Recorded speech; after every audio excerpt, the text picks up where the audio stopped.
This case arose from a partnership formed to take over the lease and operations of a brickworks in 1875. There was an oral partnership between Thorp, Stackpool and Holdsworth, which was to be confirmed and finalised after Holdsworth had received the advice of his solicitors.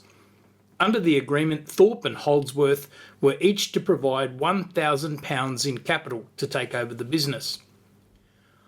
Holdsworth had the money, but it was in a trust held for his benefit, and the trustees refused to release the £1,000, so the solicitors did not take any steps to prepare an advice, and the agreement was never finalised.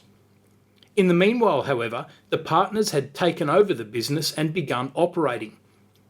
Because Holdsworth could not come up with the money, Thorp wanted to dissolve the partnership and kick him out. Holdsworth seems to have formed the view that there was no partnership anyway. Thorp pleaded that the partnership agreement was understood by all three to have been definitely agreed upon. It was alleged that Holdsworth even demanded that Stackpool sign, so the terms were committed. In his defence, Holdsworth pleaded, "The defendant denies that the terms of the arrangement between himself and the plaintiffs were definitely agreed upon as alleged." Now, the rules of pleading say that denials have to be specific, because any fact in the claim that is denied is going to be one of the issues at trial.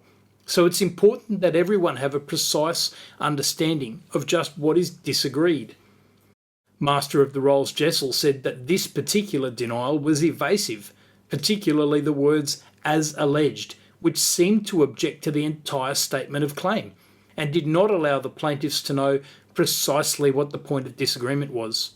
He said, "I cannot make out what he means. He is bound to deny that any agreements or any terms of arrangement were ever come to, if that's what he means. If he does not mean that, he should say that there were no terms of arrangement come to except the following terms, and then state what the terms were. Otherwise, there is no specific denial at all." He therefore ordered the partnership dissolved. From this case, we learn that the process of pleading, artificial though it often is, must be carried out with great attention to detail, and that denials must be unambiguously specific.